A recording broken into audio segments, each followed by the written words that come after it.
Okay, I started the audio. So my interlocutor will be doing the opening statement, his opening statement first. So this is how this debate is going to go. We'll both do 20 minutes opening statements and then we'll have some time for open discussion. Detroit, you can start. All right, thank you very much. So I'm going to be offering a bit of a defense of evolution. I'm going to first talk about what that is and just lay out the general structure of my presentation here, and then get into some of the details. So it's not loading. Yeah, I muted myself because it was your turn. I think there's too many people in the room to do screen share. Oh, is the screen share not working? You can see it. Yeah, I can see it. I can see it. It works. Okay, never mind. You can do streaming. You can do streaming. You just can't do live cam over 25. Yeah. So I'm going to give like a brief introduction to evolution, just to give you an idea of what it is and what I'm going to be defending. Sorry? I can't see your screen. Cannot see this. Can other people see it? Should I click on something here? Yeah, Detroit. No, you have to click on it. It says overview, introduction of evolution.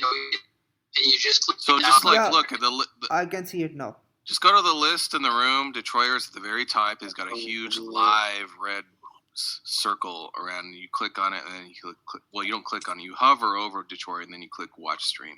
It's really easy. Yeah, I can see it now. So I'll start. Okay. Detroit, I'll start your timer now. Okay. Yeah. Okay. Okay. So this just shows what I'm going to go through in general. I'm not going to state it now, just for sake of time. But the most important stuff is actually going to be on the genetic stuff. Although we're going to have a few things on fossils. Yeah. So what is evolution? Okay. Well, the basic idea. Evolution, like biological evolution, has to do with changes to the heritable traits, genes, alleles, phenotypic features like structures and so on, within the population across generations.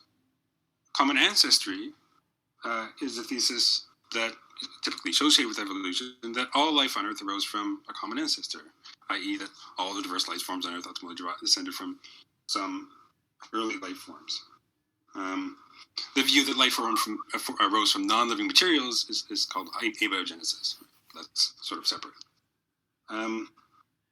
Now, natural selection, there's a few different ways to state this. I'm going to give a particular one. It's a tendency of heritable traits correlated with differential reproductive success to proliferate. Not really that complicated, right? Things that do better in terms of health, nutrition, survival, and reproduction tend to be passed on to more offspring and spread in the population. They tend to proliferate in the gene pool and so on. Of course, this is an oversimplification. Nowadays, we know that there's a lot more that goes into evolution.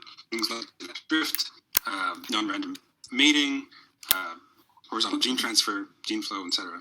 But I'm not gonna get into that now. This is just a general idea, and I think Darwin was more or less correct about the general idea. Not that he knew about most of the things that we know now. All right. So the general case I'm going to be making here is kind of an abductive one, in the sense that I'm going to look at briefly, because I don't have that much time, some range of evidence related to the evolution on Earth, including fossils, including some genetic stuff, and I'm going to hint at some of the other things like biogeography and stratigraphy and so on, and say that by far the best explanation, really the only explanation of all these phenomena, is evolution, the kind of standard view, what I'm going to call a standard account that I kind of laid out in the previous slide. So I do want to start with some of the fossil stuff. Now, one thing that people complain about is that, look, there really aren't that many fossils. There really aren't that many showing the transition from certain morphological characteristics to others, from, say, less sapient features, i.e., we call them non-human ape-like features to human features, right? People will point to like gaps, or missing links.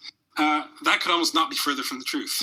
In fact, nowadays we're overrun with hominid fossils, showing really in spectacular detail the transition from more basal forms to more derived forms in what we see today. There are thousands of human hominid fossil specimens, probably over 10,000. Not all complete, obviously. Most of them aren't complete, anyways, with those we can trace gradual morphologic change through geologic time with extra resolution. Moreover, there's this like hundreds of morphological features of those things which are independently tracked, and we can see a more or less smooth transition from the more basal form, i.e. from earlier Miocene ape ancestors, to extant humans and chimps bonobos, to the more derived forms. The stuff that exists, in extant or recently existing humans. There's countless studies tracking these things. I could list some, not really important here. And then there's stuff to do with tracking the suites of them together, just not independently. So stuff to do with the development of like obligate terrestrial bipedalism. I could talk a lot about that, but it's not really significant to what I'm going to talk about here. So the next couple slides actually is just a couple of images I put together myself, showing some of the fossils that we have. Right, so here's just a sampling of 24 different fossils. I think there are 22 different species. I included 2 Homo erectus because they just span a long period of time, and 2 Homo sapiens. X is just like a modern human skull, and U is one from about 90, 100,000 years ago. And this is just nothing super rigorous here. They're ordered by when they were dated to. So the A is, I have a listed here. The A is an Egyptopithecus from around like 30 million years ago. And X is modern. It's kind of ranged over that period of time. And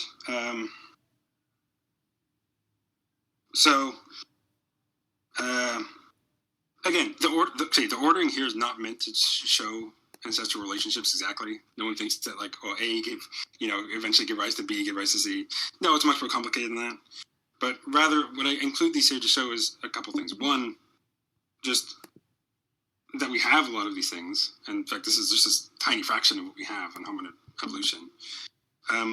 But B, that you can see some of them just like looking at it, some of the development, the gradual development from the more basal forms to the more derived characteristics among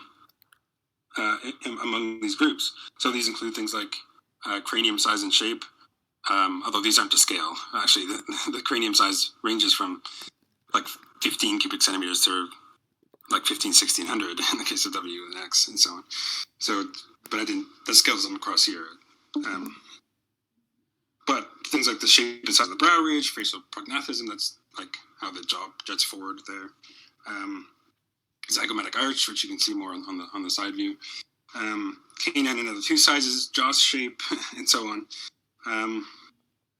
The point is that for these characteristics and hundreds of others, both cranial and postcranial, we can track, and scientists have tracked. There's like hundreds of articles exploring these things, showing the slow development from the more, primitive Miocene ape forms to the forms we see today.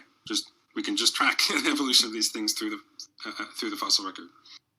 So that's the point there. I could talk a lot more about this. Here's the details of all those fossils I included there.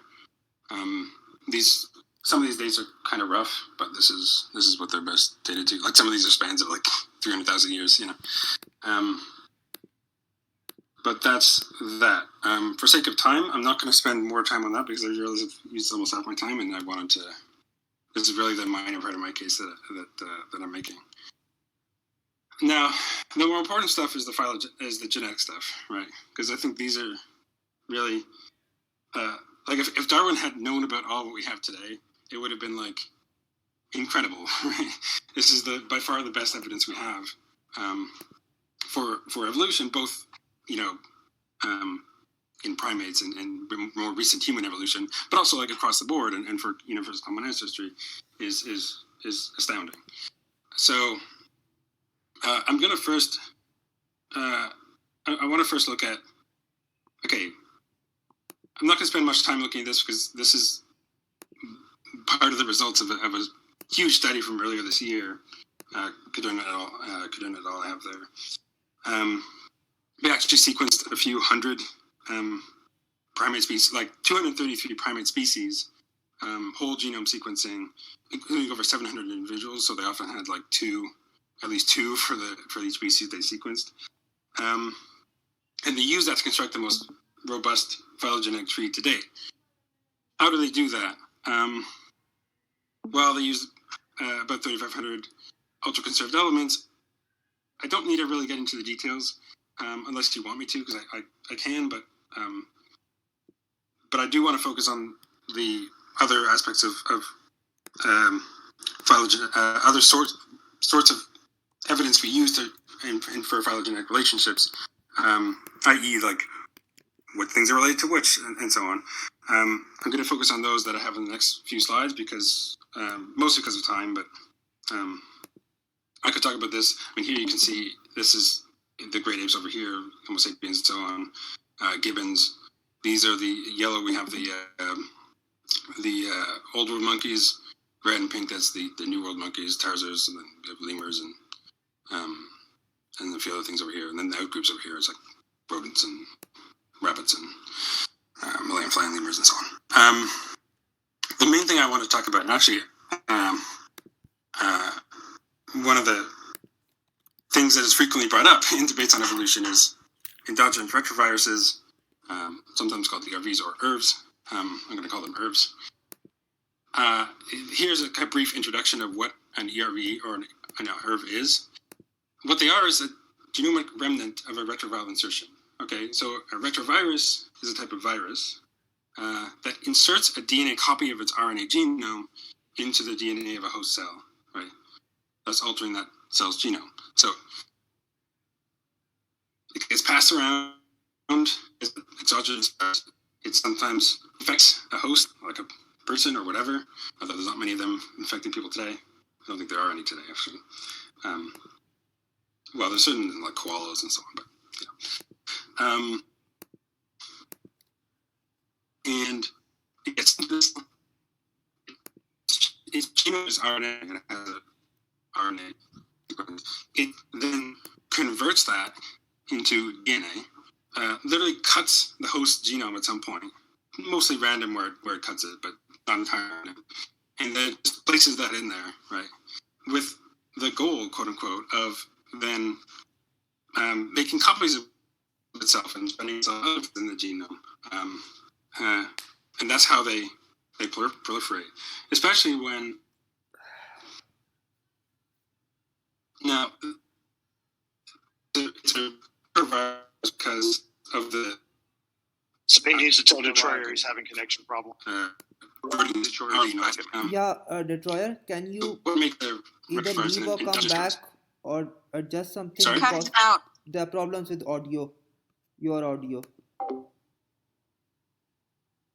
There's problems with my audio? It's better now. Yeah, you cut in and out. You're going in and out. Has that been happening the whole time or just now? Just now. Yeah, I understood about Okay. 99% of what you said. It was very slight interruption of audio. Okay, I mean, I don't know what to say. Can you hear me now? Yes, you can continue. Okay, I'll try to keep going, but I don't know. Let me know if there's a problem. Yeah, so most of this is covering just. Well, I should talk about how they become endogenous. Endogenous sort of means that it's like from the inside. When you have an endogenous retrovirus, it's one that's infected germline cell, like one that like can result in your sex cells, like sperm and eggs. And when it infects that, very occasionally, right? Because we know how many millions and billions of these we generate over our reproductive, life. It'll infect one that's will go on to produce offspring, right? It's actually one that either is it's a sperm that goes into an egg and fertilizes it, and that is a successful fertilization, and it grows up and it's born and so on, or it's an egg and it's fertilized and so on. Right, it gets into a cell like that, and then occasionally that'll be passed on to other offspring, right, and they'll proliferate in the population, and oftentimes the herbs will become inactive. They won't continue to infect the host. They won't like spread around and make more copies of itself. It'll just become dead in the genome of an individual for a few different reasons. I can go through some of them, like recombination, methylation, mutation, or just inhibition. Actually, whatever. It's happening again. Important thing. The point is that when this happens, it infects the cell and it gets passed on in this way. Sorry? Yeah, it was Can you not happening hear me? again. It's like there's a lag. And you're dropping packets or something while you're talking. You might want to try and disconnect and reconnect the Discord, maybe. Sure. Fine for me. What are you talking about? No, Really? Well, I'll just reconnect anyway.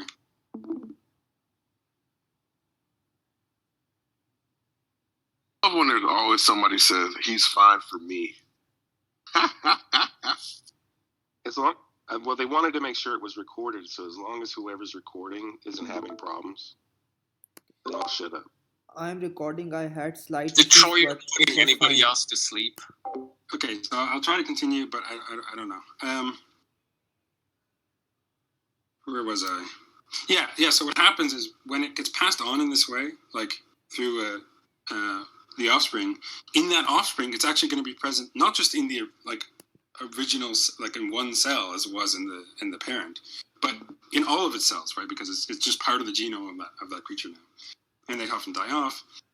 And what happens is when you see the same herb at the same location in different individuals, that's a very strong sign, right? Exceptionally strong sign that herb didn't just like coincidentally get placed in the exact same location in the exact same way in these two separate individuals in just like in distinct lineages, and then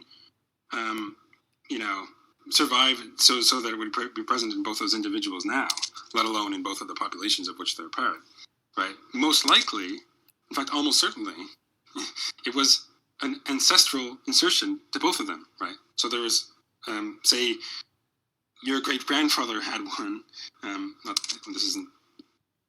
not saying that this actually happened, but it could be the case, right? Or it could have been the case that your great-grandfather had an insertion that could pass on to his offspring, his endogenously, and then you have that today, and someone else, a sibling of yours or something else, someone else that's a descendant of your grandfather also has it.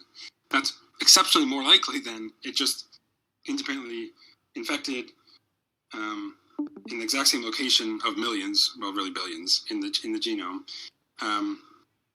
was passed on to offspring, which is exceptionally rare. There's like ones in millions of chances of that happening, and survived through the generations independently. So in other words, sharing like an herb is a very strong indication of common ancestry. So here, I don't need to go into this very much. This just gives a basic what the structure of an herb is. Most of the herbs we have in our genome and that remain in genomes of other creatures today are not complete in this way, right? They're usually degraded in some way. There's mutations or deletions, right? So sometimes we'll be missing a few of the pieces in between, like the GAG gene or protease or whatever, the envelope proteins, or the things that code for envelope proteins. And oftentimes what you'll be left with is just actually solo LTRs. In fact, those are the long terminal repeats. I can give a kind of much more complete explanation of what these parts are and how we identify them in the genome. But for sake of time, I'm going to skip over that right now. I do want to mention, though, what do I have on the next slide? Yeah, I do, because I don't have it on the next slide. So I'm just going to mention briefly one thing that's not listed here is the terminal site duplications, sometimes called host sequence repeats, which is one of the clear signs that something is a endogenous retrovirus as opposed to something else. What that is it's a.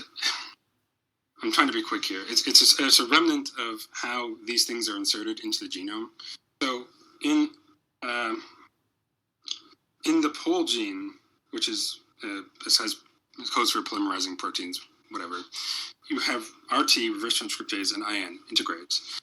And those have to do with converting the genome of the virus into DNA, that's reverse transcriptase, and inserting that as integrase.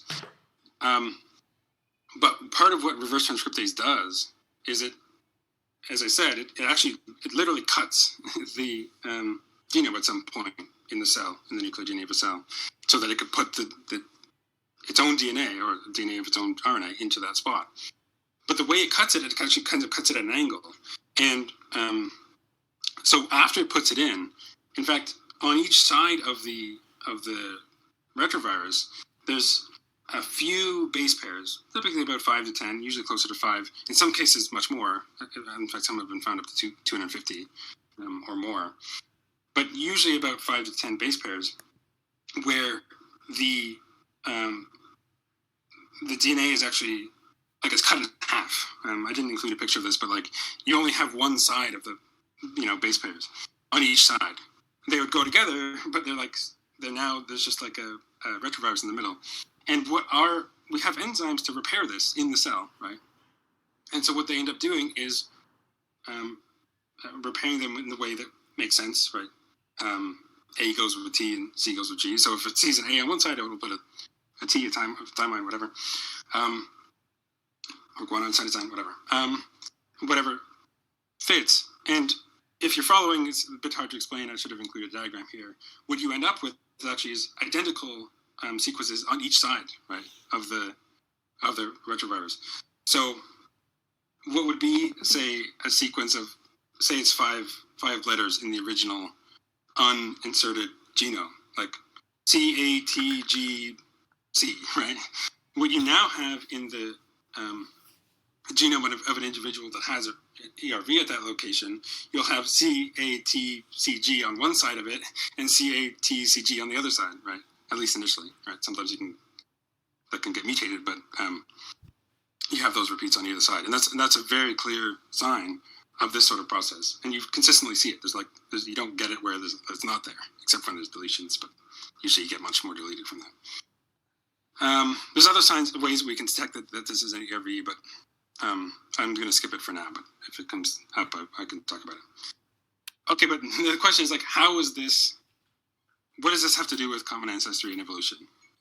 Well, as I said, when you share a nerve, even one, that's a strong sign that there was a common ancestor, right, to you and the individual, or you and the species that has it. There was a common ancestor in which it was initially inserted that later gave rise, through its descendants, to both you and the other one that has it, right? It's much more likely, even for one, right, that it arose once rather than twice independently in distinct lineages, and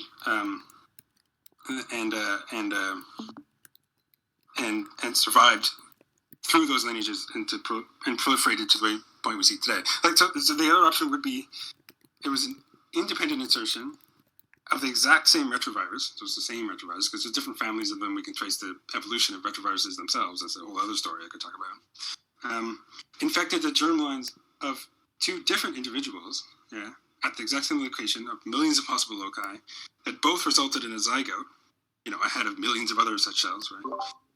Was passed on, accumulated the same or similar mutations of millions of possibilities, and survived independently in those lineages, resulting in extant individuals, like proliferating in the populations. Detroit? It isn't so unlikely to happen once. Yeah? Your 20 minutes are up. You can just wrap up this argument, right, and then I can start. Well, I was sort of interrupted. I mean, can I just take 5 more minutes? You can take a couple of minutes and finish the argument. I need to get to at least the punchline of this one, and then I'll sure. get to this. I could talk about the other stuff I want to talk about if necessary later. So how is this relevant? Well, if you just look at humans and chimps, for example, do we share any herbs, right? As it turns out, we do. In fact, we share tens of thousands. In fact, we share well over 99% of herb elements with each other, right?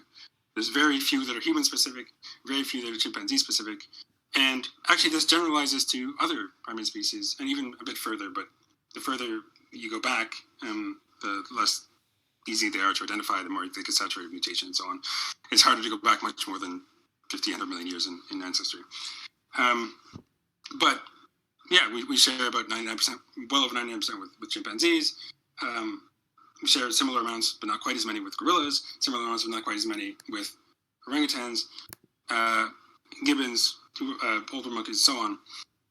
And what's the point? Well, what's true for the individuals, say you and a sibling, that we can infer on the basis of shared herbs, is true on the basis on the level of species or families in this case. We and chimps share these herbs, not just what herb they are and like where they are in the genome, but what mutations they've accumulated over time. And this is all a very strong indication that these things are the result of an ancestral insertion rather than independent insertions. I could talk. There's a lot more that I had here that I could talk about. I'm going to skip over it for now. This is an example of what it might look like for a particular herb. So this is herb K18/K110. I don't need to go into the naming of that. Here you can see the TSD, the terminal site duplications. And this one has a TGA-GAC that you have on both sides of the herb. The herb is actually a few thousand base pairs long. It's just not listed out there. But you can, it would make the visualization much less clear. But that's what you see. Humans, chimps, bonobos, and gorillas have the herb. Orangutans and other less related primates do not have it. They have an undisturbed site that just has the TGA-GAC, and then the same stuff more or less on the other side. That's a sign that somewhere between the split of orangutan, the group that would become orangutans from the group that would become the great apes, there's an ancestor that had this insertion that's bred in the population, and all of the descendants, including humans, chimps, bonobos, and gorillas, have it. Right? This is a very clear sign that common ancestry just of this group of four species, just from this one, but there's tens of thousands that you can produce the same result with, and together they just provide uncontrovertible evidence, incontrovertible, whatever, for common ancestry of these groups. I should add that these have been used to generate trees a bit wider than this. I mean, there's some I think we share with even cows and elephants and so on, but I don't need to get into that right now. What I did want to say is here's an example of just a few herbs that have been tracked in chromosome 7, 19, 21 that and where they're inserted. Right, so there are 10 here inserted from the one sampled at this location, i.e., they're shared by all these descendants, right, but not by the New World monkeys, right, which indicated that they were inserted sometime before the older monkeys split off from the rest of the gibbons and the great apes. Orangutans. And then here we have 3 in this location. Well, gibbons and the rest of them got them, but not the older monkeys, and so on. And there's like a 30 human-specific ones at the end. I can talk more about that, but I'm not going to because I just want to. This is very interesting stuff to do with how we can track not just the what ERVs there are and that they're shared, but what mutations they've accumulated and how we can create the same sort of nested hierarchies just looking at what mutations they've acquired. There's some very interesting examples. I do want to explain it, but I'll just go over it. And just to wrap up on this point, herbs are far from a unique case. In fact, I listed a few other cases here that we see very similar. We can infer very similar results. Line elements, ALU elements, MR elements, SV elements, NHJ. I could give a similar presentation on NHJ elements. Very interesting. Actually, I think it's arguably even stronger case than ERVs, but most people are familiar with ERVs, so I did that one. Pseudogenes, duplications, reverse transcribed introns, a lot more. All of these, first of all, they're mostly independent from each other in the way that they become part of the genome. But we understand how these things occur, right? How they became part of the genomes of various creatures. And same result. We share a significant portion of these with other primates and more, and they all form these kind of nested hierarchies. Sometimes a little bit more tricky, but you get the same result. I'll just include a couple of the trees that we get from a sampling of some of these elements. So here's some of the line 1 elements. Well, actually, line elements comprise of like 17% of the genome. It's a huge portion of the genome, and it's part of why we're so similar to these species, other primates, and so on. ALU elements, NHEJ. This is I included what paper these are from on the bottom left. Is it not going to load the picture? There's one for segmental duplication. I guess you can see it here. I don't know why it didn't show in full screen. There's one for the pseudogenes. This is from Zhang et al. One for resource transcribed genes. I'm not going to explain what this is because I just don't have the time for it. So I'll just wrap up very quickly. I know it's going well beyond my time. The point is, just from this, there's a lot of stuff I do want to talk about that I'm not going to now because I don't have the time for it. The genetic evidence here is quite clear regarding, given that we know how these things get in the genome, how unlikely it is for them to get in independently in different lineages, that it's just what we're forced to conclude is that it came into the genome of some ancestor common to, say, humans and chimps, or humans, chimps, and gorillas, or humans, chimps, and orangutans, and they form these nested hierarchies indicating these clear ancestral relationships. I could talk more about that and just why this is such forceful evidence for common ancestry. I could talk more about how we can extend this sort of reasoning and these sorts of studies beyond just primates, and argue more directly for like universal common ancestry. But since most of the pushback on evolution does have to do with common ancestry between humans and other apes, and also since where some of our best evidence for the common ancestry of that sort is in those groups, I want to focus on that, both in the fossil and genetic evidence. But really not only the best explanation of these facts, but really the only explanation that makes sense of these facts is the common ancestry view, or the standard account, as roughly as I described it at the beginning. To get more to a broad universal common ancestry conclusion, I might want to say a bit more. I would have to say a bit more, but this was at least a starting point to that. So I'll end there, and thanks. Okay. I can share my screen, right? So I can share my presentation as well. Yep. I don't think you need to have special permits for that, do you? Yeah, I don't think as well. You can see my screen, right? No. No. You need to click share your screen. I actually just one moment. Is it sharing now? No.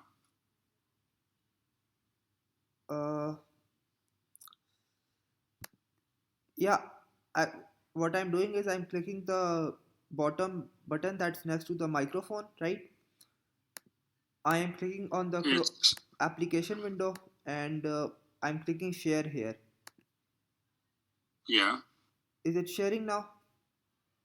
No. I don't think politics novices have the ability to share a screen. Okay. But do you not see the share your screen button?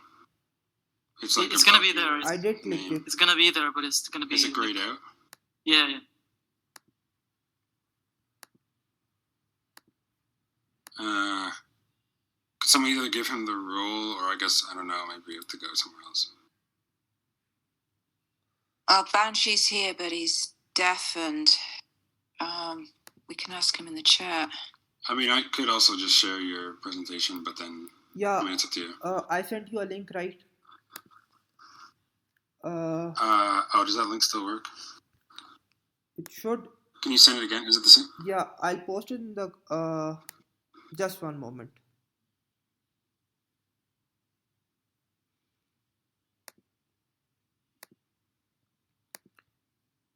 I'm posting the link in the comments, right?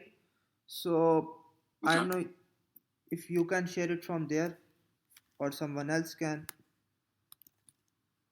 Wait, where? Which comments? The Clubhouse Atheist comments. Oh, there. Okay.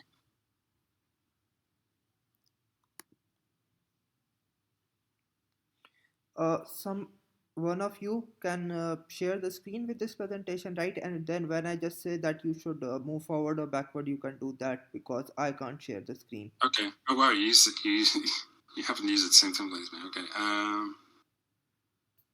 Does this look right?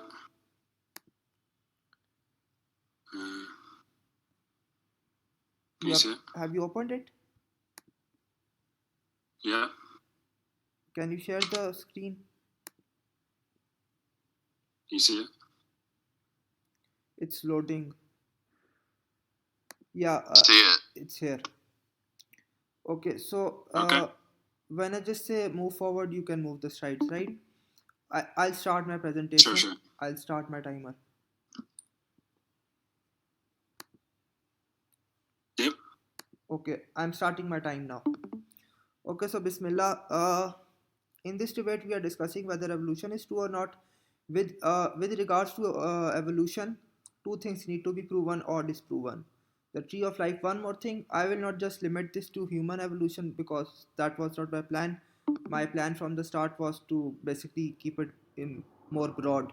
I will discuss human evolution somewhat just to respond to my interlocutor's arguments, but I'll keep the focus on entire evolution, not just human evolution.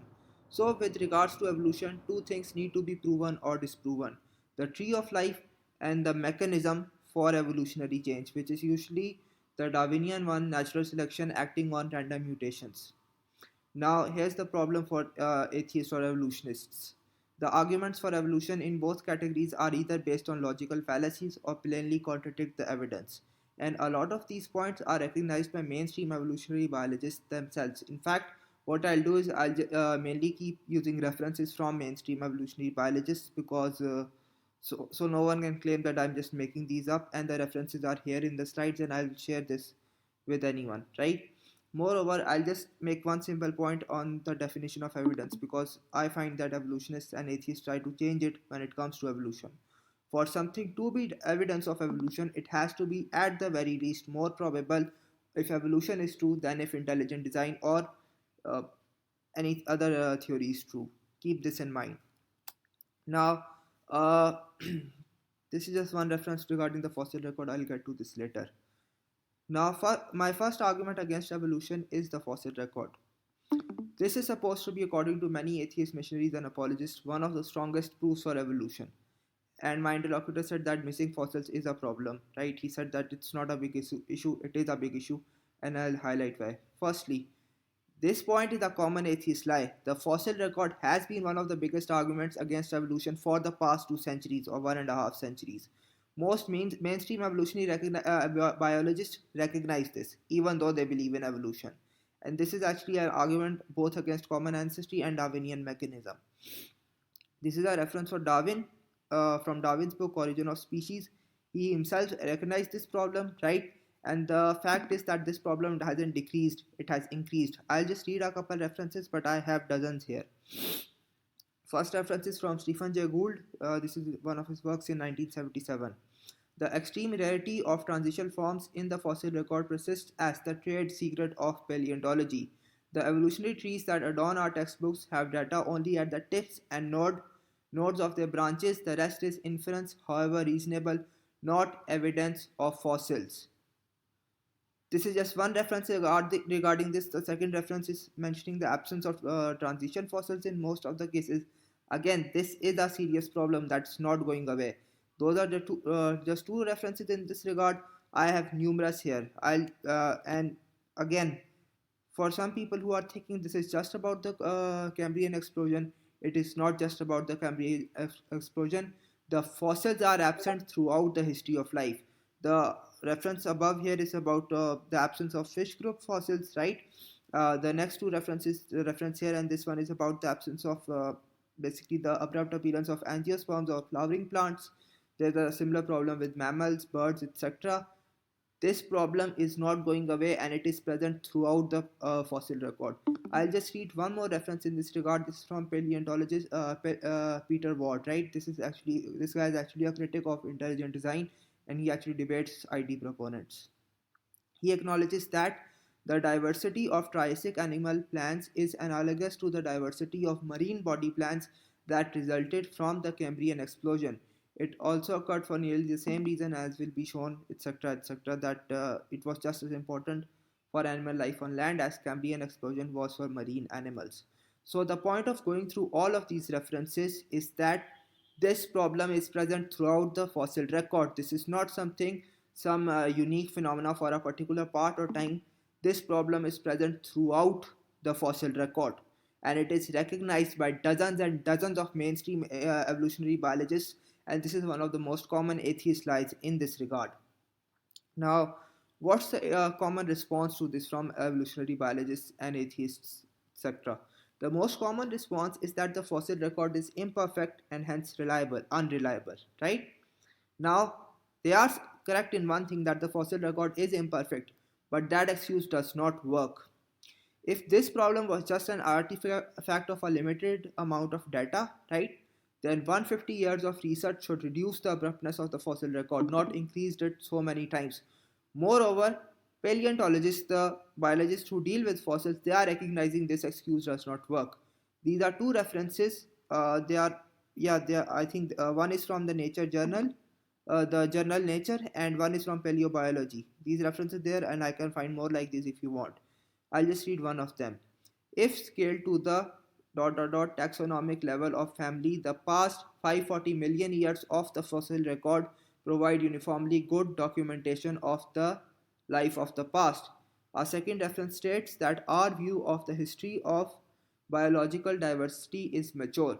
So this argument, this is a massive problem for evolution, and the atheist or evolutionary biology response to this does not work according to mainstream evolutionary biologists. Now I'll go to the second argument against Darwinian evolution. This is from phylogenetic trees. Genes are basically sections of DNA which are instructions in living things for producing molecules, usually proteins, right? DNA makes RNA, makes protein. Now, each living thing has a massive amount of gene. A phylogenetic tree can be produced using each gene. What this means is a history of life could be drawn or known from using a particular gene. If universal common ancestry is true, then each gene should give approximately the same tree of life. This is not the case. This is a reference from Richard Dawkins making this argument and basically lying in this regard. Again, you can read this if anyone wants to read this. He's making this argument I mentioned, and he's saying that genes match up, they show similar trees. This is not the case. This is one of the biggest and most common atheist lies. And this is just one reference regarding this. This is another reference from a paper in 2021. This says that conflicting phylogenetic signal between genes is commonplace. This is another paper I've linked here, and anyone can read it if they like. Again, I've shared the presentation. An immediate challenge is to address the pervasive phylogenetic conflict observed within the genome and the whole data. Again, there are more references like this. You can read them if you like here. I included numerous references in this regard because this is an extremely important topic. Now, this is a fact that the genes don't give the same tree of life. They give widely contradictory trees. Understand this one. This is something that is widely acknowledged by mainstream evolutionary biologists. So, again, you can see that Dawkins is lying here. And this is an often repeated claim by many atheists. So, they by extension are lying on this topic as well. Now, since this problem is so widely recognized by evolutionary biologists, they have come up with an ad hoc explanation for this phenomena, that explanation being horizontal gene transfer. What does that mean? Basically, when a child is born, right? They get the genes from the parents. That is a vertical gene transfer. Suppose one bacteria transferred gene to a monkey, that would be a case of horizontal gene transfer. That's just one example. In that regard, I'm not saying that's necessarily what happens, right? Now, this is an ad hoc explanation. There is no way around this point. And by the way, this explanation, horizontal gene transfer, this occurs in prokaryotes, in bacteria and single-celled organisms. This is not observed in eukaryotes or multicellular organisms. And this is actually called upon as an explanation for a phenomena occurring in, for the phylogenetic contradictions occurring in trees of animals and plants, etc. Right? So, but there's a massive problem here. Actually, give me a moment. Here's the problem in this regard. While there is observational evidence for this gene transfer occurring in single-celled organism, there is very little observational evidence for it occurring in multicellular organisms. Now I'm reading a reference from, wait a minute, I'll just read this reference from a paper.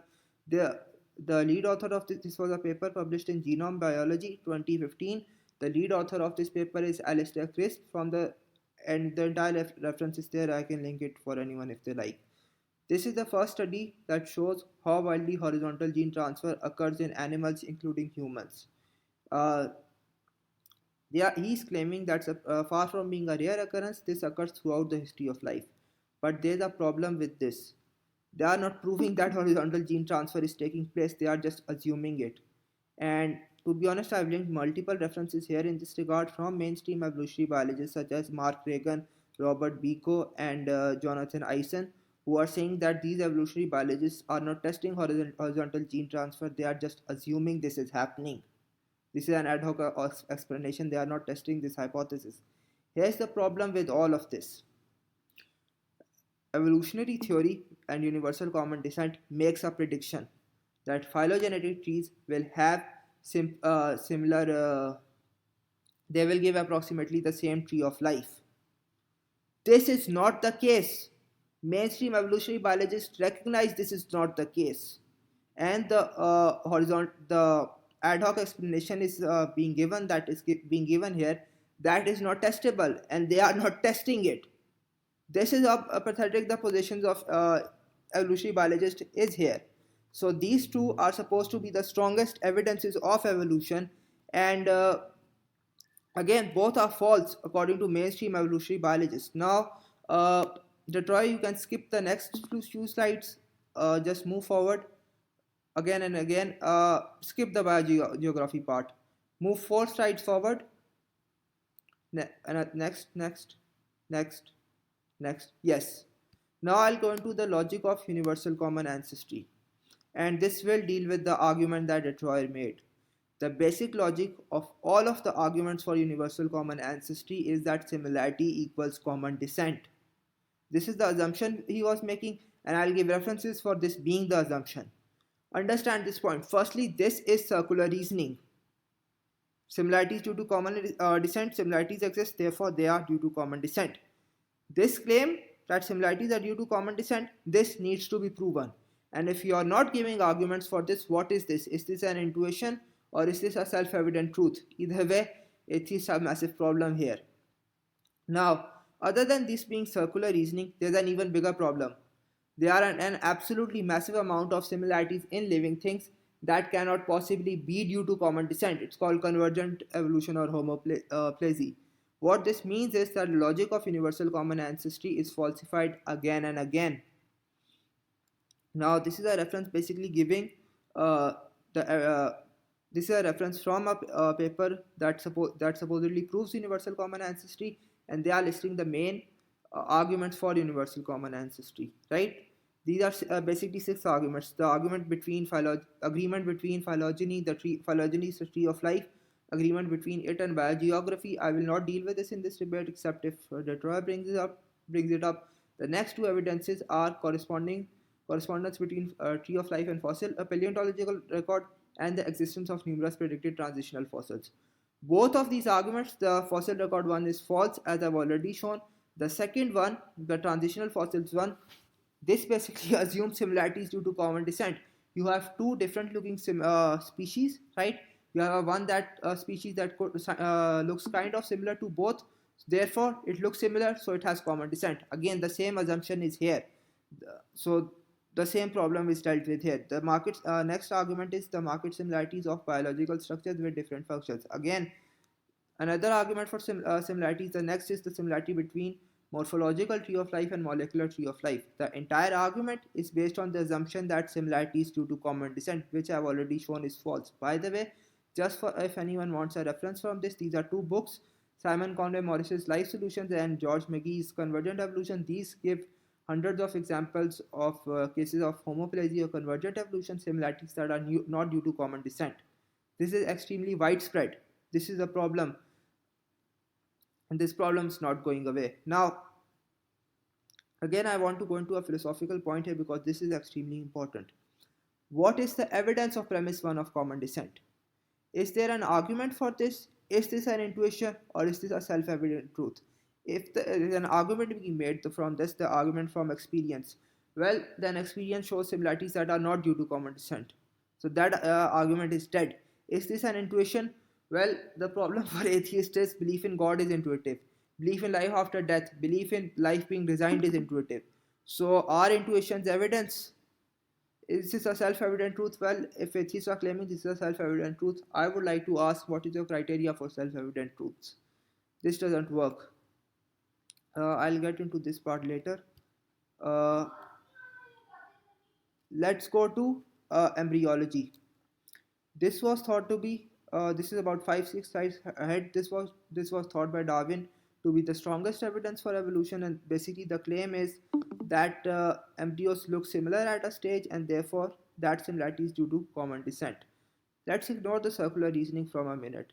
I have given a paper here from 1997, right? This is a paper from Michael Richardson and other mainstream evolutionary biologists. They analyzed the vertebrate embryos where the claim is made, and I'll just read the reference. We find that embryos at the tailbed stage, thought to correspond to a conserved stage, shows variation in form due to allometry, heterochrony, and differences in body plan and somite number. These variations foreshadow important differences in adult body form. Contrary to the recent claims that all vertebrate embryos pass through a stage when they are the same size, we find a greater than 10-fold variation at the greatest length in the tailbed stage. So again, this argument is dead as well. Moreover, I'll go to another argument now.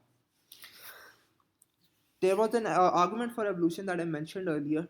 Basically, that means that the tree of life that is generated by looking at similarities in anatomy and similarities in genetics is the same. This is a common atheist claim. Guess what? This is a lie as well.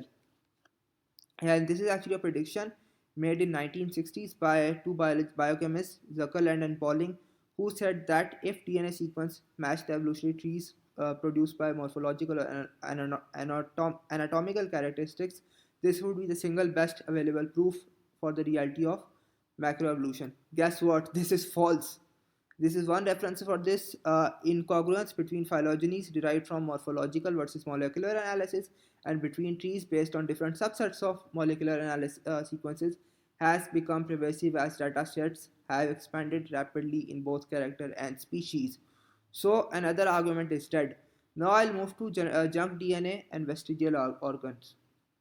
Now I mentioned that arguments for evolution are based on logical fallacies, and I brought the fallacy of similarity equaling common descent. This is the second one.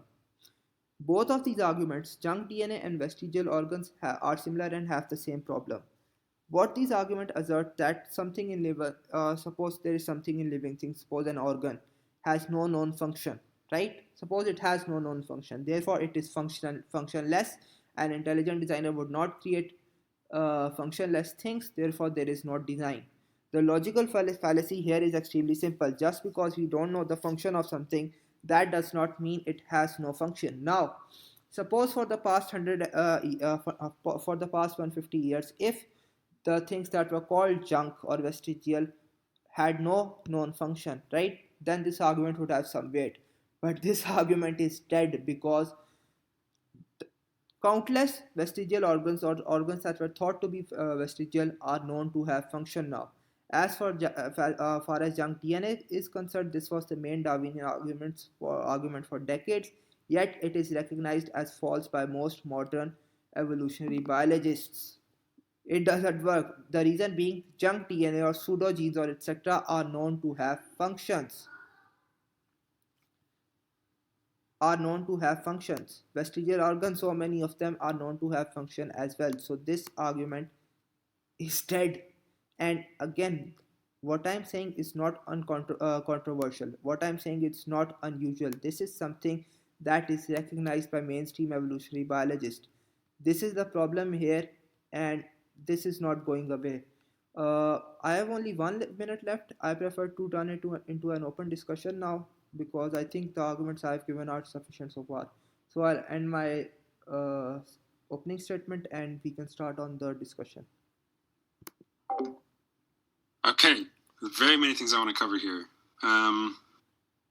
Let's see. First, I guess we'll start from the top. On the, you cited a couple of quotes from biologists talking about the incomplete fossil record.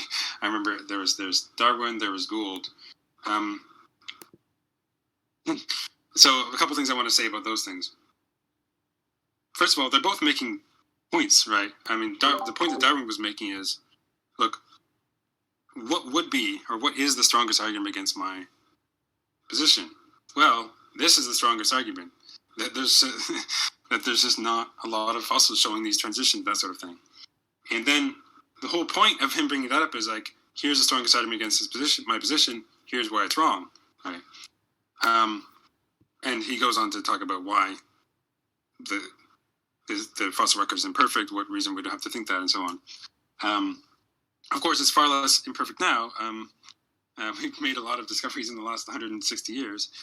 In fact, we've made a lot of discoveries in the last, 50 years since when Gould was talking about that. Gould's point was actually about punctuated equilibrium. He was trying to show that really a lot of these changes are relatively major changes are happening in relatively shorter times, right?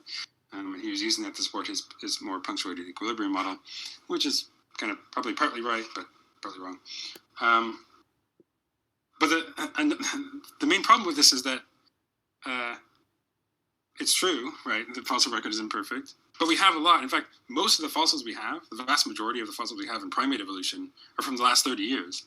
And this is recognized. And I showed a few examples. I just listed 24, showing that you can see your actual, what's the missing link here. It's true that when you get we don't have something of this resolution throughout the life on Earth.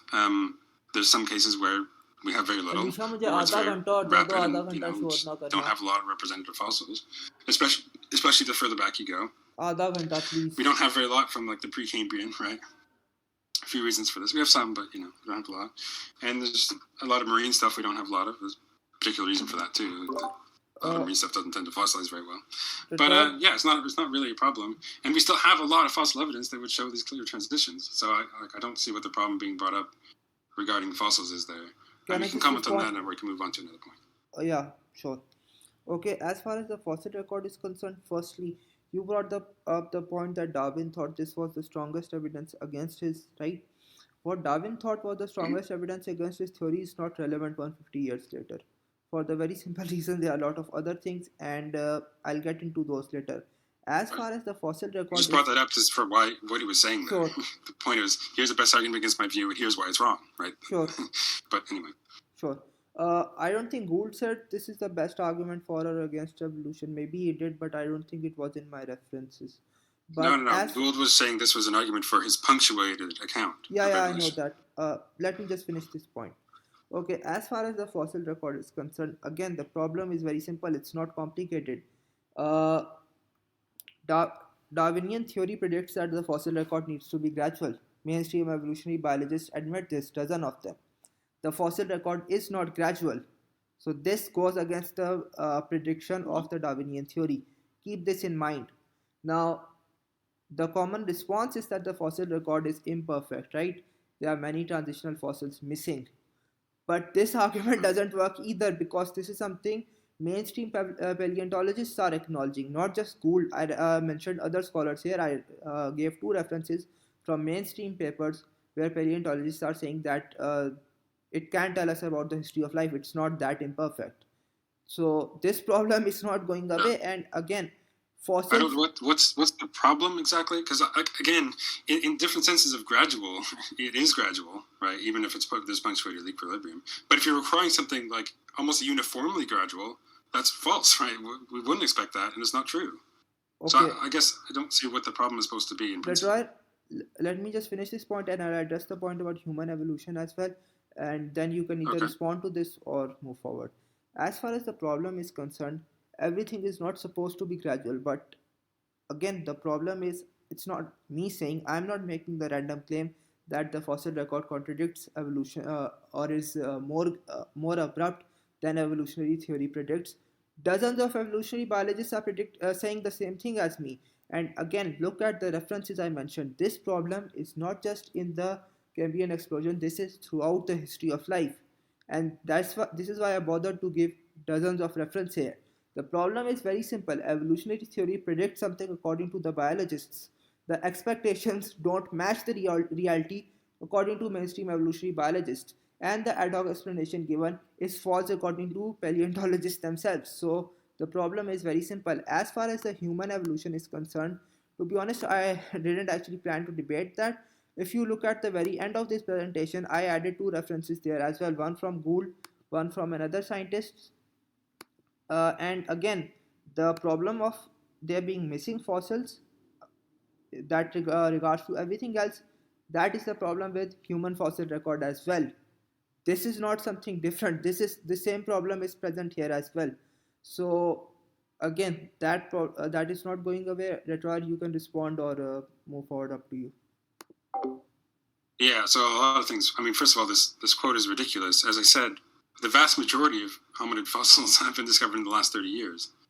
So even if this were true in 1980, it's out of date, right? The vast majority have been discovered since then. We have literally over 10,000 specimens, right, of varying completion, right? We have, what's the current estimate now? At least a dozen different species, and we have at least one or multiple more or less complete skeletons from each of them. Some of these are listed in here, but I didn't even include all of them. I didn't include Garhi's not here. There's a couple of others I can't think of off the top of my head that I didn't include because Denisovans aren't here because we don't really have a whole lot of Denisovans. Whatever. There were a couple of early ones that I wanted to include, but we don't have, like we have post-renal stuff and that kind of stuff. That's just out of date. As far as the incompleteness of the fossil record and this being some sort of problem for evolution, or the abruptness of the fossil record and this being a problem for evolution, where in the theory of evolution is this a prediction that we would see gradual, what you're calling gradual here? Because I mean, a few million years changes can be still gradual, but relatively gradual change over geologic time. Where is that a prediction of evolution? Yes, some people thought that it would be rather uniform development, right? Biologists at some point generally thought that, right? That's just not, and that's not true, and it's not a consequence of the theory. So I don't like. Why would that be a problem for the theory? Okay, I'll try to respond to all of these points. I think you made 2 points. First one was regarding human fossil record. Now, I did not intend to focus this debate on specifically human fossil record, so I don't have a lot of references for this. If you want, we can do a specific debate on that, like human evolution specifically. I don't have references for that but from what I have seen, and I have other debates on my YouTube channel, the same problem that occurs with other fossil records occurs with human fossil record as well, and even with recent fossils. So that problem is not going away. I'll just say that for as far as the human fossil record is concerned. As far as the other the part about evolutionary theory not being gradual or not being as gradual as I'm saying it is, right? This problem is not going away. Why? Because what's the problem? Like why? Okay, I'll explain it.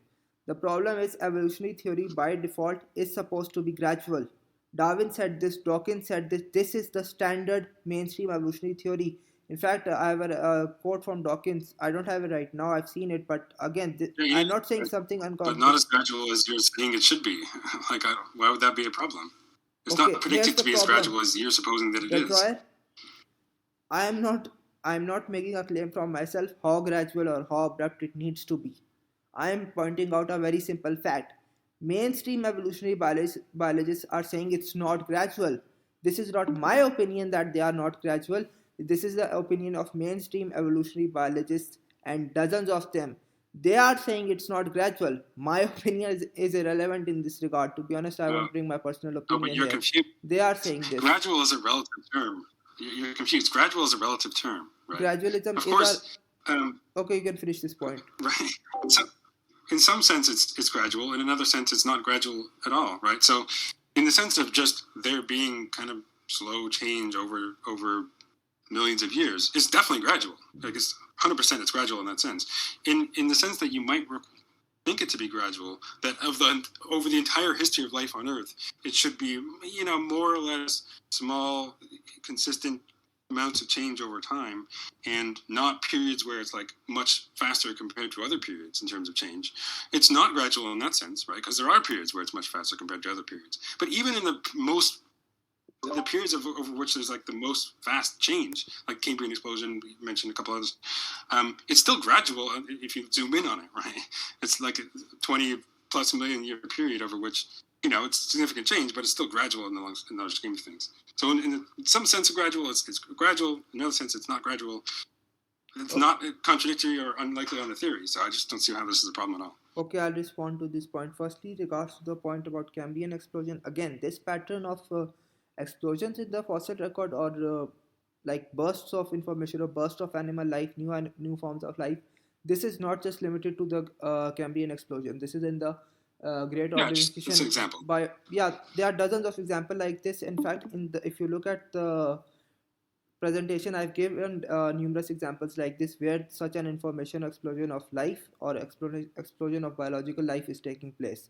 So this is not just one or two things. Secondly, as regards to this, the point you made that gradual is a subjective term, or it depends how gradual do you mean. Again, gradual is a subjective term, right? But evolutionary biologists have something clear cut in mind when they say gradual.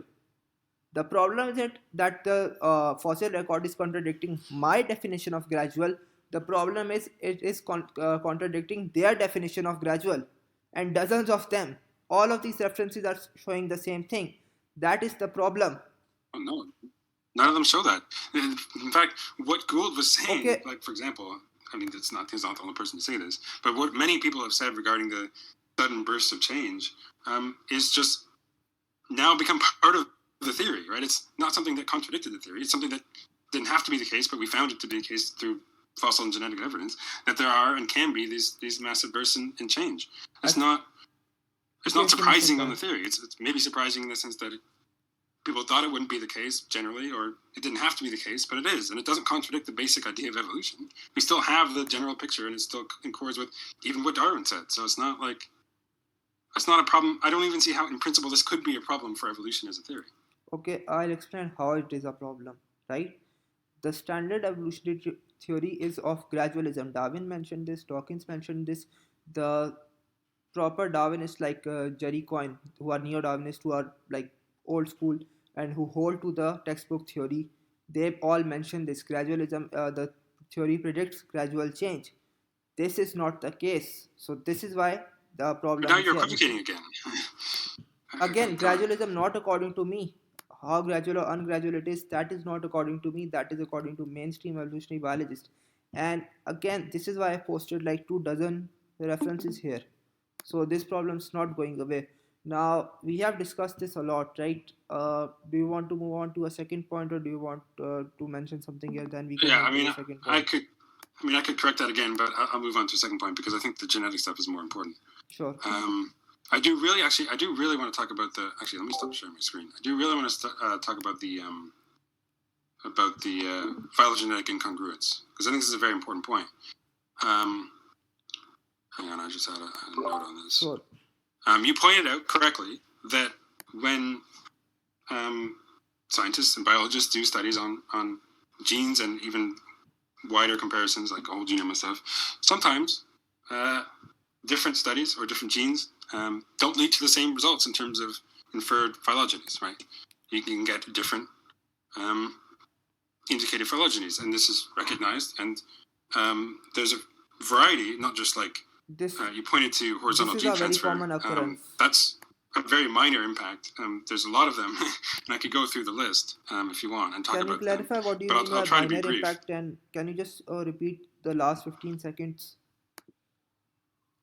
Yeah, so this phylogenetic incongruence is a real phenomenon. It's recognized, but it's also recognized why it occurs. And you mentioned horizontal gene transfer. In some cases, that's a relevant factor, but actually in most cases where this is done, it's not a relevant factor. There's about a dozen or so other factors that are much more relevant.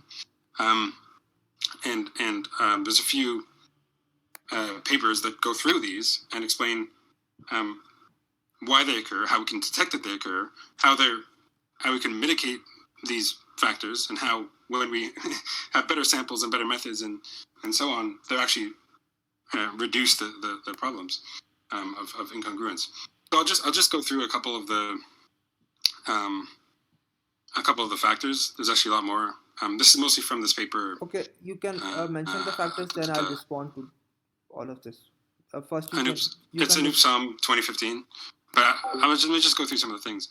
Actually, in things like primates and other kind of quote-unquote higher organisms, you're right. You're not going to get much of any horizontal gene transfer, let alone horizontal gene transfer that's going to lead to phylogenetic incongruence. There are other things that can lead to incongruence. One of them being incomplete lineage sorting, right? So incomplete lineage sorting of an ancestral polymorphism occurs when during like successive speciation events. So it's polymorphic in the population and doesn't get fixed until after the speciation events. And sometimes in one lineage it gets fixed and not in others, even if that one lineage is more closely related to one of the others. So this is easier to understand with a diagram. It's kind of hard to explain. But in fact, this is thought to happen at kind of expected rates, given there's been studies on this, in a variety of cases, including humans, chimps, and gorillas. If you looked at humans and gorillas, for about 15% of the genome of the genes, if you just looked at those, you would think that humans are more closely related to gorillas than they are to chimps. And this is thought to be largely or almost entirely due to incomplete lineage sorting, because the human-chimp split was not long after the human-chimp-gorilla split, right? And some genes will take millions of years in some cases to reach fixation in a population. And so it might have reached fixation eventually in gorillas and chimps, but not in humans, which would lead us to think that if we just looked at those, chimps and gorillas are more closely related. I'll just list a couple others: optimality criterion, pinparology, heterotachy, sequence alignments choices, size of sample, quality of sample, systematic error due to non-phylogenetic signal and data, stochastic error, blah, blah, blah. There's a lot of different factors that make this a complicated project, and we generally understand how to recognize them. It's still a difficult thing to mitigate, because oftentimes there's some things that you just can't know ahead of time, like in parology and so on. But as people working on these things work to mitigate these factors and identify them where possible, and use better samples, better methods, the results are better. We get more clear phylogenetic signals. That's exactly what you expect if this is a difficult project, but we're getting at some underlying ancestral relationships. You'd expect it to improve. Right. But anyway, sorry, I've rambled. Okay. I'll just take a couple of minutes to respond to this entire point. Yeah, sure. So again, the logic of this argument is that similarity equals common descent. Keep this in mind. That is being assumed throughout here. Now, I never said that. That's not my position. This is the assumption here. The I was assumption gonna. is that It's not my similarity, assumption. I'm going to talk about that later, but that's not my assumption. the assumption That's not within relevant to this point. phylogenetic trees is the assumption that similarities are equal to due to common descent. I have references No for that one here believes as that. well. That's not true. I'll give references for that in a moment. But before I do, Detroyer No was saying biologist that will say that. Detroyer was saying that the cases of horizontal gene transfer are basically being tested and that these other stuff are being tested. This is not the case. Horizontal gene transfer is not tested, it is assumed. In fact, I've given a reference here from UC Davis microbiologist and molecular systematist Jonathan Eisen. Right, this is references in the presentation, and I'll just read it word for word. And I've linked the website, his website, where he's saying the same thing. In journal, this is pretty typical of claims of HGT horizontal gene transfers. Many researchers show evidence that is consistent with the occurrence of HGT, which they did here, but few actually explicitly test alternative hypotheses such as gene loss, bad alignments, convergence, divergence, contamination, random noise, and more. Again, they are not testing things, they are just assuming it. Moreover, the problem you are ignoring is that horizontal gene transfer is an ad hoc explanation. Same with convergent evolution. Again, think about this point, and this goes into another logical problem that is involved here. Actually, before I do that, I'll just give one reference of the assumption that similarity equals common descent and that this is being assumed. Actually, I don't have reference for that right now. I gave 6 references from Douglas Theobald, the test I mentioned for common ancestry. Again, this is 49 and 50 slide number, where again the assumptions are just similarity and common descent. But I can give a reference. I remember this from now from Linus Pauling and another systematist. They basically are saying, and the reference is clear cut, that degree of similarity indicates degree of relatedness. This is the underlying assumption throughout. Similarity equals common descent. And I'll just give a very simple reason I'll just give a very simple reason why you can see it is true, right? Other than the references which I've also given. But think about this. When you are looking at two different animals, say a human and a donkey for a minute, what are the things you can possibly analyze? You can analyze similarities and you can analyze differences. Is there a third thing you can analyze? There is no third thing you can analyze there. Think about this. You can either check whether they are similar or whether they are different. You can't check a third thing. There is no third option here. Now I'll go into the problem with horizontal gene transfer or convergent evolution and all of these things. The claim is that this basically explains the differences, right? There are certain similarities. There are certain similarities and certain differences. Evolutionary biologists and atheists will try to use convergent evolution and horizontal gene transfer, these ad hoc explanations, to explain the similarities that they don't want to be in their particular places. But these similarities just as easily can be used for similarities that they want to be in their particular places. These can be used for either things. So the assumption that similarity equals common descent is false because of this, or not false, but that is suspect because of these, because these processes, these ad hoc explanations, can explain similarities that evolutionary biologists want to be in their particular places and similarities that they don't want to be in their particular places. These are ad hoc explanations. And here's a problem for evolutionary biologists and atheists. And again, you can just think about this. Theists generally, or intelligent design proponents, they will say that these similarities are not necessarily due to common design, they are due to common descent. Right? They are not due to common descent, they are due to common design. Atheists and evolutionary biologists will reject this because they will claim it is an ad hoc explanation, right? It's just made up out of necessity. They will claim that this is an ad hoc explanation, right? Problem is, if common design is ad hoc, so is horizontal gene transfer, so is convergent evolution. These are all ad hoc explanations as well. So are you trying to have your cake and eat it? I mean, ad hoc explanations are not correct except when they are. What's the argument here? You can respond. I don't know if I can unpack all of the confusions here because they're deep. So I don't know if you were trying to respond to anything that I said, but what I was saying is that there's a variety of different difficulties that arise lead to incongruencies here. horizontal gene transfer is one. There's like a dozen others, and in some cases, horizontal gene transfer is irrelevant.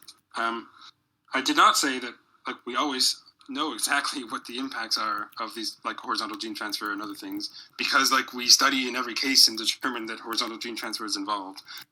Sometimes it's done. That is literally done sometimes. I can pull up sources about how people detect horizontal gene transfer. Sometimes it's not done. It's just kind of assumed as a plausible thing. But there's reasons for that even in that case.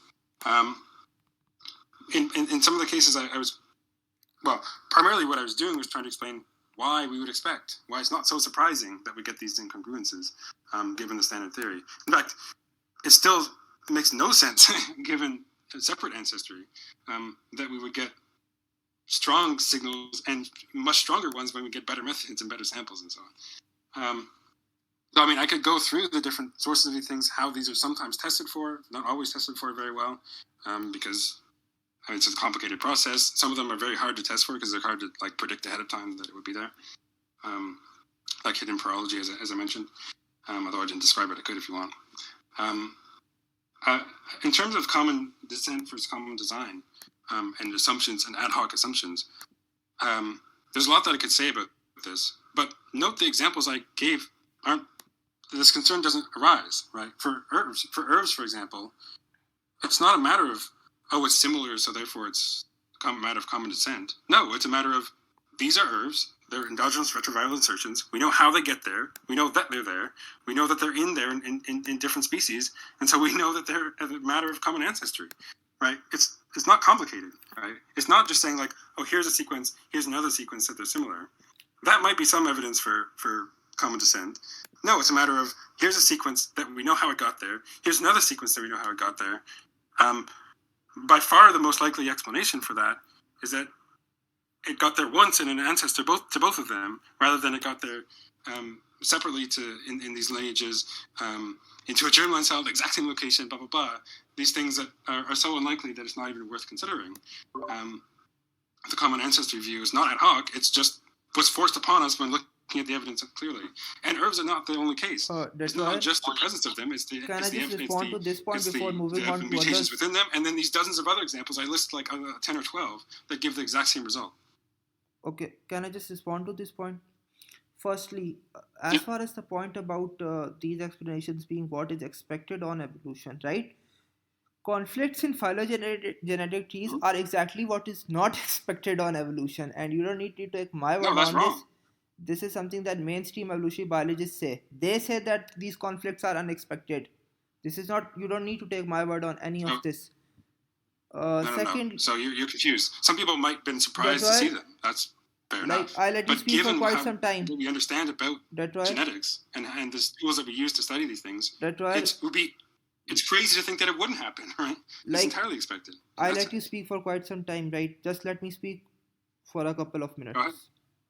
Okay. Now, of course, we will disagree on this, and that's just a part of debating. But as far as these being unexpected on evolution, again, don't take my word on this. Read the references. They themselves are saying that these things, conflicts in phylogenetic trees, are unexpected on evolution. And as far as horizontal gene transfer is concerned, here's the thing. That could explain the differences in single-cell organisms, but that cannot explain the differences in multicellular organisms, in eukaryotes, in humans and animals, etc. Here's the problem. These conflicts are not just occurring in bacteria, they are occurring in animals as well. So this problem applies where horizontal gene transfer is possible or observed and where it is not observed. This is the problem. This is not going away. You're not listening. That's why. Let me finish this point. Listening, because I said horizontal gene transfer is a minor, if irrelevant, factor in most of the cases. Right? I could list a dozen or so other factors that we know occur and occur at predictable rates in other creatures, including in primates and so on. That's why I gave a reference where they were saying that the mainstream evolutionary biologists were saying this is what is assumed always, that lateral gene transfer or horizontal gene transfer is taking place. You don't need to take my word on this. That was a UC Davis microbiologist who was saying the same thing. In fact, I have another references from two more biologists who are saying that this is assumed, horizontal gene transfer is assumed prima facie, or however you say that. It is assumed first. So they are saying Old this, fashioned. not me. And you can disagree with that, but again, I've provided references for my claim. So Right, but I already said that, right? So in some cases, especially in like single-celled organism studies, that is sometimes assumed, right? Sometimes it's ways to test for it. It's not an entirely ad hoc assumption, even in those cases where it's assumed, and I can go into that. But nevertheless, can you go it's into not that? assumed in general. It's not assumed when we're looking at primate phylogenetic incongruences, for example. There we can understand the things that are relevant, and in many cases we can test to see which impacts probably played a role, like incomplete lineage sorting, hidden prology, and the various like analytical factors that go into these studies. So it's like not surprising at all. I'm sorry to say, I don't just. Yeah, I think we will disagree on this, right? So what I've done is I've linked an article. It has the reference from Pauling and Zuckerhandel, right? You can just read it, and they are saying that the main assumption is that of systematics is that similarity, degree of similarity is basically degree of relatedness. You don't have to take my word on this. Here, this is the 100th reference in the article. You can read it there. Yeah. They are saying the same thing, or 99th reference, that degree of similarity is basically degree of relatedness. You don't need to take my word on any of this. Yeah, This but is basically a that's logical true, fallacy. right? But that's not the same thing as like as saying it's similar, so it's related, right? Because if you can look at some parts of it that are not similar, we're not going to say that entails that they're related or more related than others which are less similar in that way. I mean, just look at a single gene, right? So there's I mean, we share a lot of genes with all life more or less, right? But well, not all life more or less, but a lot of it. Take ones that are common between all the primates. Well, in some of those, it can be mutated or deleted or something. And what you might infer based on that is that, okay, wait, this one doesn't have it, so it must be less related, much more distantly related to us than the other ones that do have it. Well, no, because it went through a deletion, right? And sometimes you can detect whether or infer whether deletion occurred fairly reliably. But this is also why you don't just look at single genes, and oftentimes you don't even just look at suites of genes. Ideally, you would look at whole genome comparisons, but even then, it's like, well, how exactly are you running the analysis? There's different ways to do that, different assumptions you can use, and so on. There's a few. The analysis literally has the assumption that similarity equals relatedness. This is the same thing I've been saying all along. Again, this is the point. Similarity being due to common descent is an assumption, and moreover, it's an assumption because it's your argument you need to prove. But again, but I already did that. Right? Because so look, I could talk more about how we distinguish between similarities that are homologous and similarities that are not. Right? There's actually a lot that goes into that. You know, deep homologies. But the examples that I gave are just irrelevant to this concern because we know how these things get in the genome in the first place. So actually, it's just not a matter of separate ancestry. We know how they are a matter of common ancestry. Here's it's the not problem. Just saying they're similar and so they're common descent. Detroyer, we know how they got into the genome as a matter of our ancestors. I think we are interrupting each other too much. Let me speak for 2 minutes, then you speak for 2 minutes, then I speak and you speak, and I think that will be better, right? So okay, then let me just speak for 2 minutes.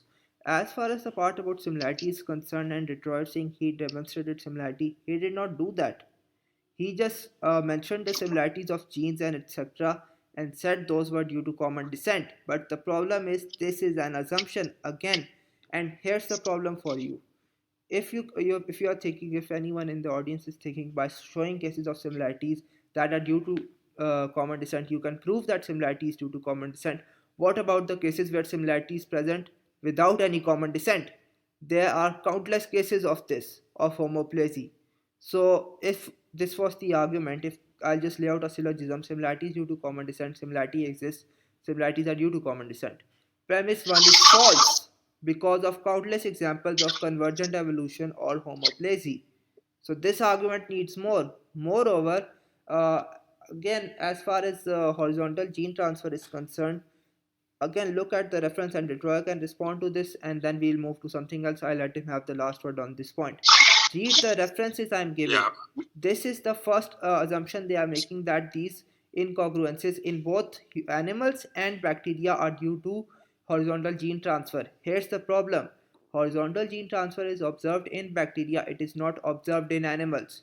So there it is clearly an ad hoc explanation that has no observation or very little observational evidence.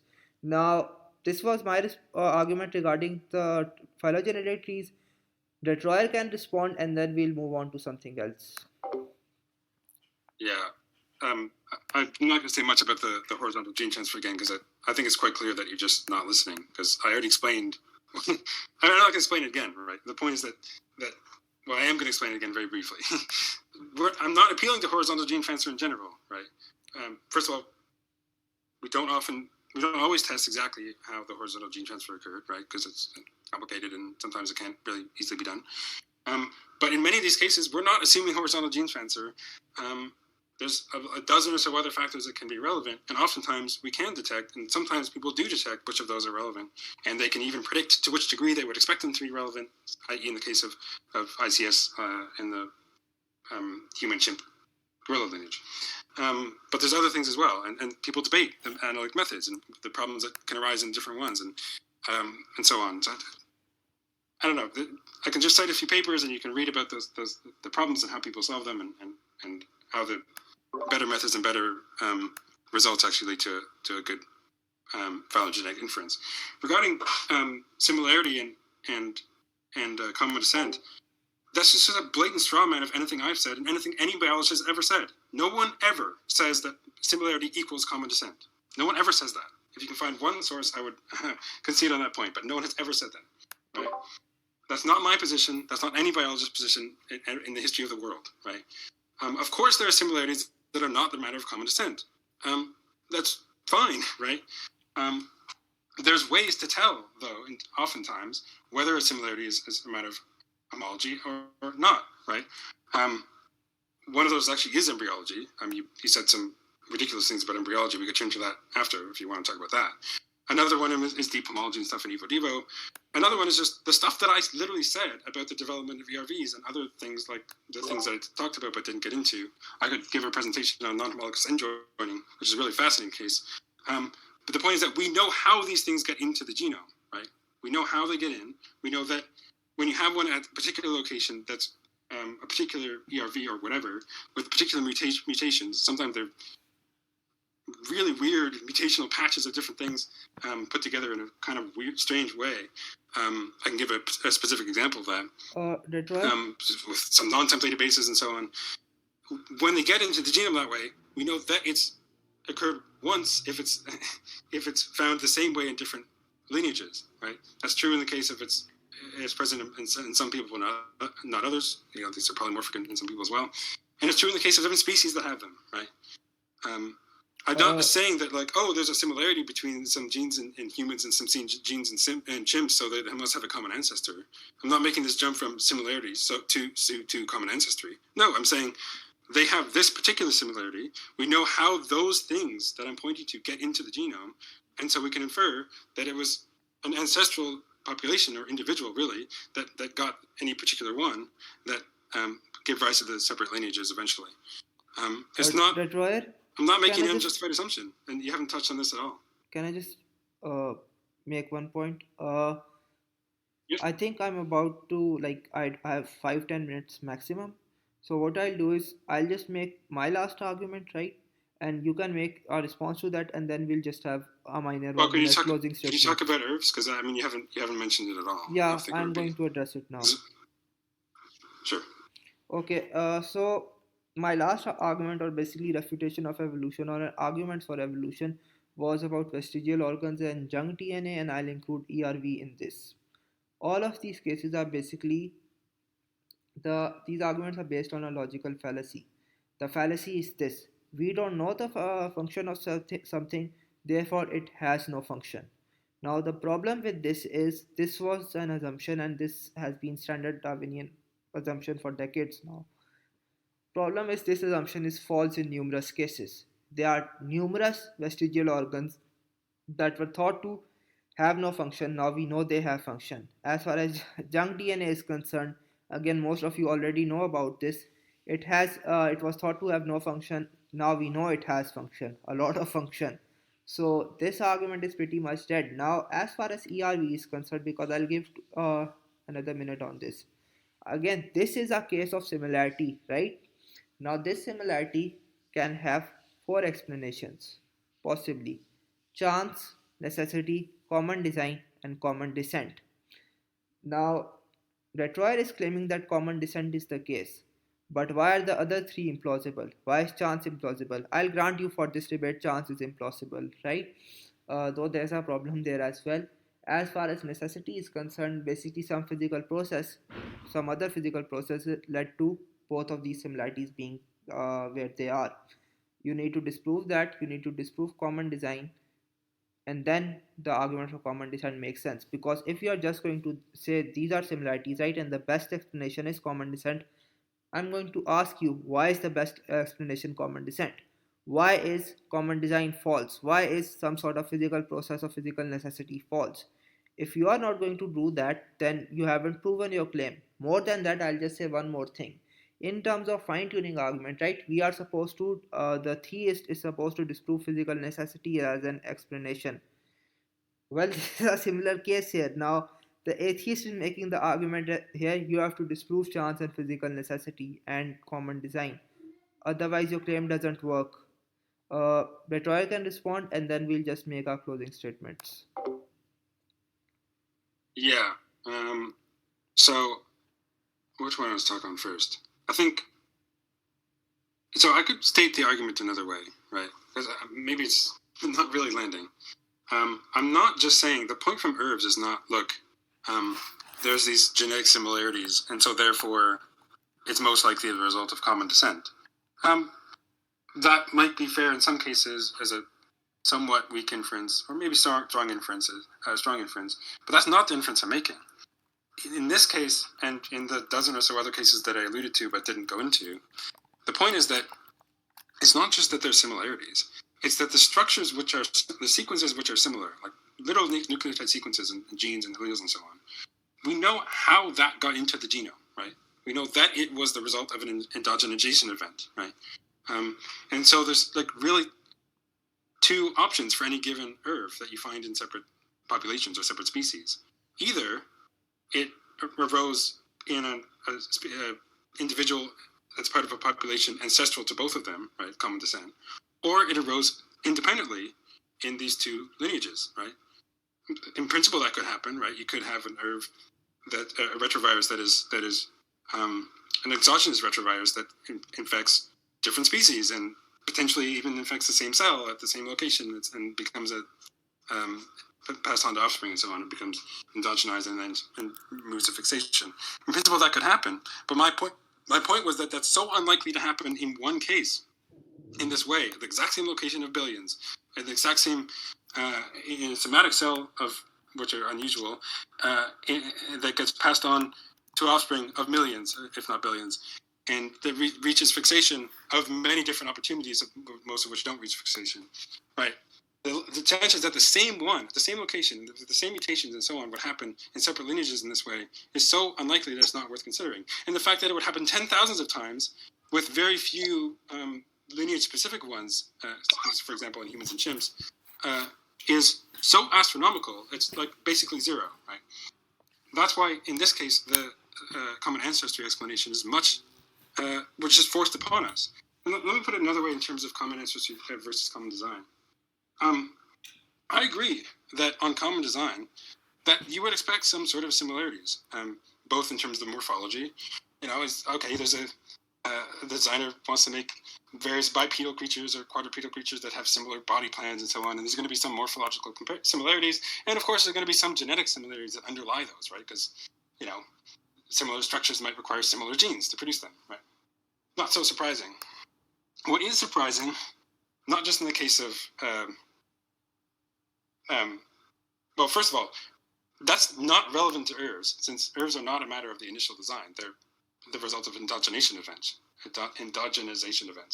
But beyond that, even the things that are not necessarily the result of endogenization events, things like introns, there's plenty of other cases where there's whole regions of the genome that are what's called unconstrained. I'm not going to give a whole background on this, but the point is that the rough idea is that those unconstrained regions, or mostly unconstrained regions, are such that it really doesn't matter at all to the organism what the sequences are at those points. You can just scramble it up, and it makes no difference. There's nothing is different both in the structure or the survivability of the creature. No morphologic difference, really no detectable difference in any way, except in that part of the gene. Right now, what would you expect for these sorts of regions on common design versus common ancestry? Well, on common ancestry, you might expect some within the created kinds, within humans, you would expect maybe some sort of nested hierarchies to form in those regions because there's a random drift and mutations that accumulate there, and those get passed on in certain populations and spread some places and not others, and you can infer relationships based on which mutations have occurred there. Right? That's fine on common design. What you would not expect on common design is for these unconstrained regions to preserve those sorts of relationships, these like nested hierarchies, indicating ancestral relationships between unrelated kinds, right? Between distinct lineages that share no common ancestry. This is what you would makes no sense given separate ancestry. Detroit, can you just wrap this up? Because in common design, but is entirely predicted on common ancestry and exactly what we see. And I could go into a lot of detail on this, but I guess I don't want to ramble too much. But that's kind of a more general point there. sure. So what we should do is just 2 minutes closing statements, right? That's sufficient because I don't want to extend this much further. I'll just go first and do my last closing statement. So basically, I enjoyed this debate. I think we got to go into fossil record and phylogenetic trees a lot, which are, to be honest, the most important arguments in this regard. As far as the ERVs is concerned, and basically this is similar to junk DNA and vestigial organs argument, right? I think Detroit were basically implying that these enter later. Oh wait, sorry. I could include this in my closing, but could I comment 30 seconds on junk and junk DNA? Sure, you can do that, and I'll after. Yeah. We know that most of the genome is junk, not just because we haven't detected what the function of these things are, but rather that we've detected that they're functionless. Right? And there's a few ways we can do this. One is by knockout tests, right? We can literally just knock out regions of the genome and see if that makes any difference to the functioning of the creature at all. And in large cases, in many cases, it doesn't. The second thing, another reason we can infer that most of the genome is functionless, rather than just, we haven't inferred the function yet, is that the species literally would not survive a few generations based on the mutational load. There's literally studies that do this, and some of them actually, there were some issues with them. There were corrections issued, but we can understand that if 100% of our genome were functional, the human species would not last more than a few generations. We would die out, right? Just because of the mutational load. Even if 80%, maybe a few dozen generations and so on. It really can't be much more than 25%. I think at the high end is what some people put it at, but it's probably closer to the 8-12%. But anyway, can I just? I'm not using that as an argument for evolution, but it's just a matter of correction on junk DNA. Okay, I'll just respond to this point, right, and then you can do the closing statement. As far as junk DNA etc. is concerned, I don't think that statement is correct. That majority is functionless. For the simple reason, I think ENCODE determined and 80% of our DNA had some function. So that claim is just false, and he can respond to it later, right, in his closing statement. ENCODE literally published that 80% has function, so that claim I don't think is correct. As far as they retracted that. They didn't retract that. In fact, there are more references for this in the paper, so that claim is false simply. As far as the logic of another point, let me just finish this point, then you can respond.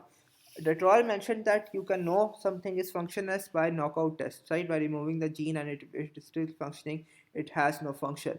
This test does not work. Why?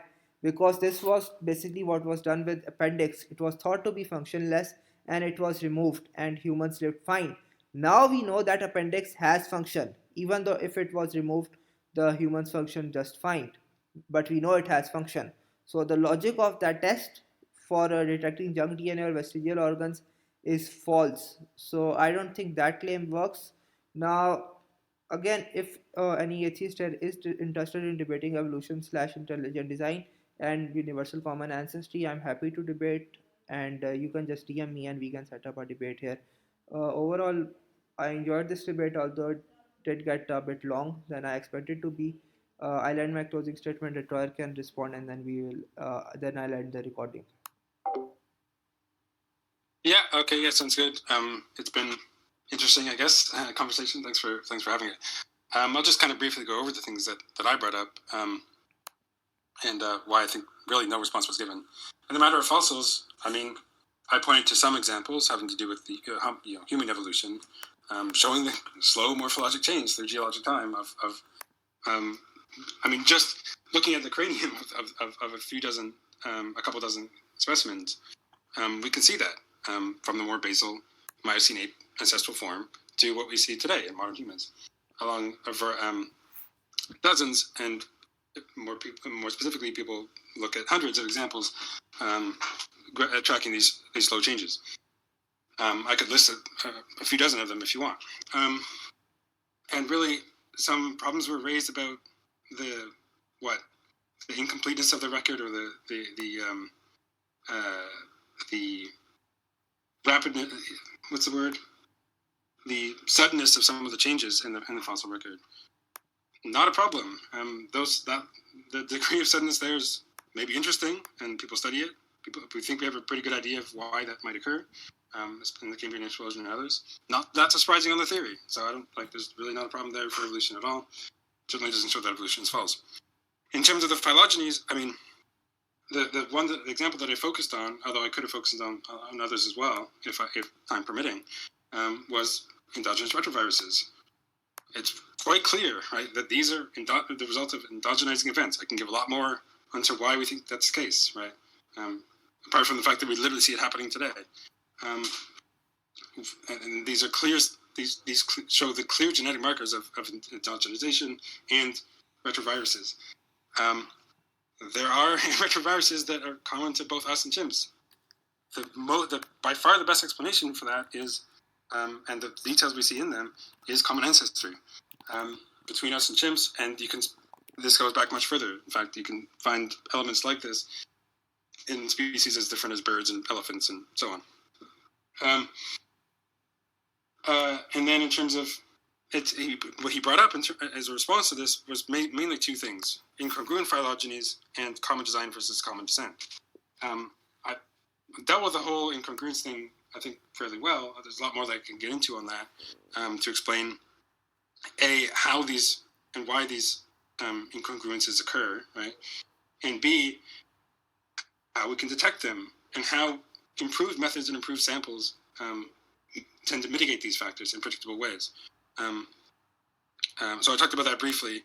He kept going back to horizontal gene transfer as if that was like the main explanation of the incongruence, which it by far isn't, right?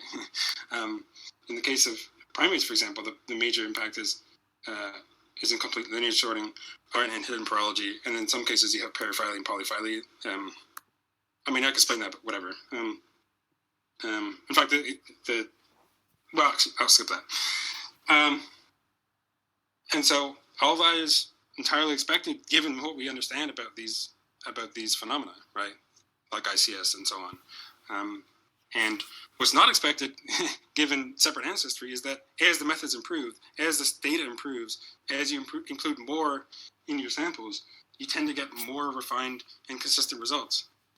As if we're getting better access to what the truth is in terms of these ancestral relationships. You wouldn't expect that. If it were no ancestral relationships, you would expect better, more complete samples and better analytical tools to get a less strong ancestral signal, right? Phylogenetic signal. The opposite of what we observe. It makes sense on evolution. Of course, the major point that I tried to make was that this is irrelevant to the case that I'm bringing up anyway, right? That, sorry, I'm skipping ahead. Talking about common design versus common descent, this is the last thing I'll close on this. There are, first of all, I didn't get into many of them. There are ways to tell between common descent and things that are the result of common descent and things that are more the result, they're homoplastic or, analogous or convergent phenomena. But none of that is relevant to the cases that I brought up, or the case that I brought up in terms of errors, but also to the other cases that I could have mentioned, which is that Could you just wrap this up? we know how these things, this 20 seconds. That is, we know how these things get into the genome, right? We know how retroviruses work, how endogenization occurs, and how these get removed to fixation in different populations. And the point is that the data we have on herbs and these dozens of other examples pushes us unambiguously towards the view of common descent, right? I'll end it there, I guess.